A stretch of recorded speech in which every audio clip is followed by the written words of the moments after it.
Chapter 2. My mother's death and the mystic amulet. My mother's greatest desire was the marriage of my elder brother. Ah, when I behold the face of Anand's wife, I shall find heaven on this earth. I frequently heard mother express in these words her strong Indian sentiment for family continuity. I was about 11 years old at the time of Anand's betrothal. Mother was in Calcutta, joyously supervising the wedding preparations. Father and I alone remained at our home in Bareilly in northern India. Once father had been transferred after 2 years at Lahore. I had previously witnessed the splendor of nuptial rites for my two elder sisters, Roma and Uma, but for Ananta, as the eldest son, plans were truly elaborate. Mother was welcoming numerous relatives, daily arriving in Calcutta from distant homes.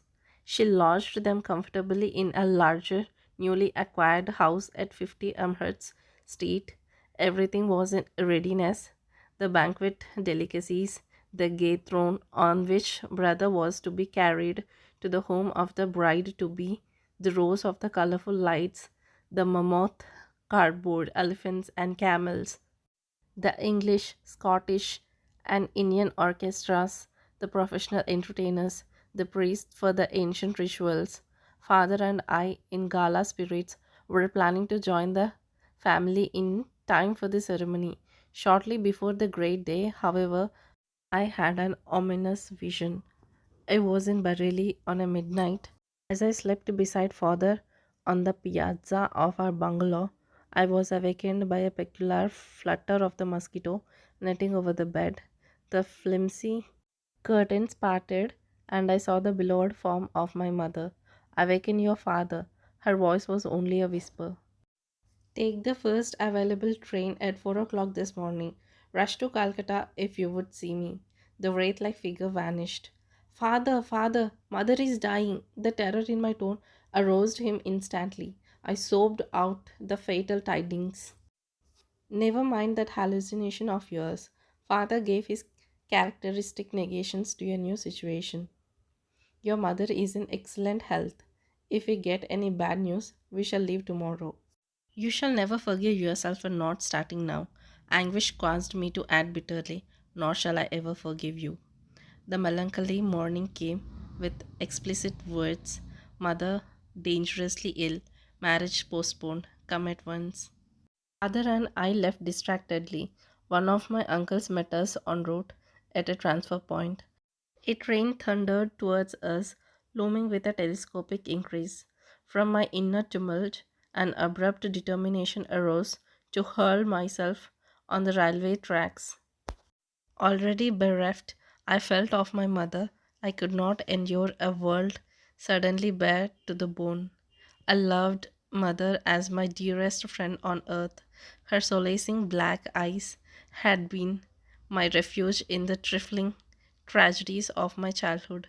Does she yet live? I stopped for one last question to my uncle. He was not slow to interpret the desperation in my face. Of course she is alive, but I scarcely believed him. When we reached our Calcutta home, it was only to confront the stunning mystery of death. I collapsed into an almost lifeless state. Years passed before any reconciliation entered my heart. Storming the very gates of heaven, my cries at last summoned the Divine Mother. Her words brought final healing to my suppurating wounds. It is I who have watched over thee, life after life, in the tenderness of many mothers. See in my gaze the two black eyes, the lost beautiful eyes thou seekest. Father and I returned to Bareilly soon after the crematory rites. For the well beloved, early every morning I made a pathetic memorial pilgrimage to a large Shioli tree which shaded the smooth green gold land before our bungalow. In poetical moments, I thought that the white Shioli flowers were streaming themselves with a willing devotion over the grassy altar, mingling tears with the dew. I often observed a strange otherworldly light emerging from the dawn. Intense pangs of longing for God assailed me. I felt powerfully drawn to the Himalayas. One of my cousins, fresh from a period of travel in the holy hills, visited us in Bareilly. I listened eagerly to his tales about the high mountain adobe of yogis and swamis. Let us run away to the Himalayas. My suggestion one day to Dwarka Prasad, the young son of our landlord in Bareilly, fell on unsympathetic ears. He revealed my plan to my elder brother, who had just arrived to see father. Instead of laughing lightly over this impractical scheme of a small boy, Ananta made it a definite point to ridicule me. Where is your orange robe? You can't be a Swami without that. But I was inexplicably thrilled by his words. They brought me a clear picture, that of myself as a monk, roaming about India. Perhaps they awakened memories of a past life. In any case, I realized with what natural ease I would wear the garb of the anciently founded monastic order. Chatting one morning with Dwarka, I felt a love for God descending with avalanche like force. My companion was only partly attentive to the ensuing eloquence, but I was wholeheartedly listening to myself. I fled that afternoon towards Nainital in Himalayan foothills. Ananta gave determined chase. I was forced to return sadly to Bareilly. The only pilgrimage permitted me was a customary one at dawn to the Shioli tree. My heart wept for my two last mothers, one human, one divine. The rent left in the family fabric by my mother's death was irreparable. Father never remarried during his nearly 40 remaining years, assuming the difficult role of father mother. To his little flock, he grew noticeably more tender, more approachable. With calmness and insight, he solved the various family problems. After office hours, he retired like a hermit to the cell of his room, practicing Kriya Yoga in a sweet serenity. Long after mother's death, I attempted to engage an English nurse to attend to details that would make my parents' life more comfortable. Father shook his head. Service to me ended with your mother. His eyes were remote with a lifelong devotion. I will not accept ministrations from any other women. 14 months after mother's passing, I learned that she had left me a momentous message. Ananta had been present at her deathbed and had recorded her words. Though she had asked that the disclosure be made to me in 1 year, my brother had delayed. He was soon to leave Bareilly for Calcutta to marry the girl that mother had chosen for him. One evening, he summoned me to his side. Mukunda, I have been reluctant to give you strange tidings. Ananda's tone held a note of resignation. My fear was to inflame your desire to leave home, but in any case, you are bristling with divine ardor. When I captured you recently on your way to the Himalayas, I came to a definite resolve. I must not further postpone the fulfillment of my solemn promise. My brother handed me a small box and delivered mother's message. Let these words be my final blessings. My beloved son Mukunda, mother had said, the hour is here when I must relate a number of phenomenal events following your birth.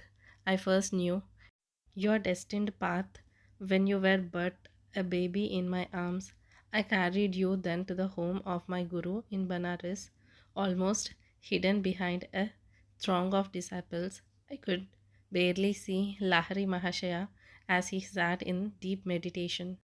While I patted you, I was praying that the great Guru take notice and bestow a blessing.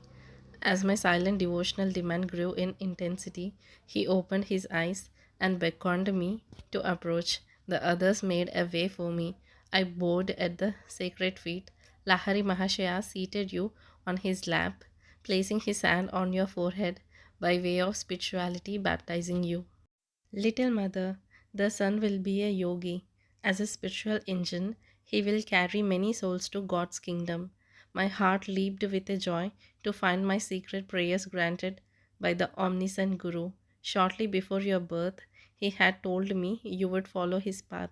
Later, my son, your vision of the great light was known to me and your sister Roma, as from the next room we observed you motionless on the bed. Your little face was illuminated, your voice rang with iron resolves as you spoke of going to the Himalayas in the quest of the divine. In these ways, dear son, I came to know that your road lies far from worldly ambitions. The most singular event in my life brought further confirmation, an event which now impels my deathbed message. It was an interview with a sage in the Punjab. While our family was living in Lahore, one morning the servant came into my room. Mistress, a strange sadhu is here.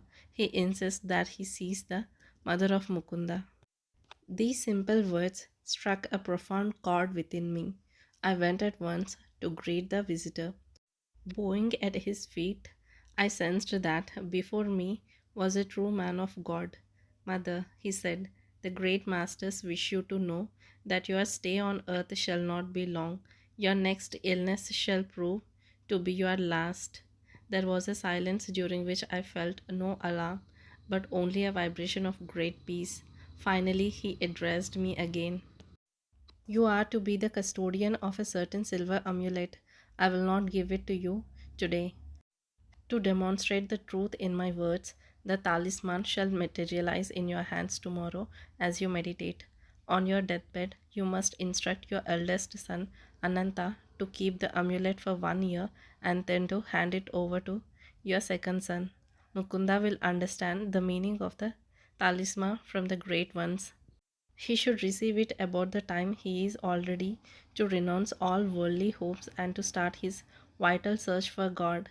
When he has retained the amulet for some years and when it has served its purpose, it shall vanish, even if kept in the most secret spot. It shall return whence it came. I proffered arms to the saint and bowed before him in my great reverence. Not taking the offering, he departed with a blessing. The next evening, as I sat with the folded hands in meditation, a silver amulet materialized between my palms. Even as the sadhu had promised, it made itself known by a cold, smooth touch. I have jealously guarded it for more than 2 years and now leave it in Ananta's keeping. Do not grieve for me, as I shall have been assured by my great Guru into the arms of the infinite. Farewell, my child. The cosmic mother will protect you. A blaze of illumination came over me with possessions of the amulet. Many dormant memories awakened. The talisman around, and anciently quaint, was covered with Sanskrit characters. I understood that it came from the teachers of past lives who were invisibly guiding my steps. A further significance there was indeed, but one may not fully unveil the heart of an amulet. How the talisman finally vanished amidst deeply unhappy circumstances of my life, and how it lost was an herald of my gain of a guru, may not be told in this chapter. But the small boy, thwarted in his attempts to reach the Himalayas, daily travelled far on the wings of his amulet.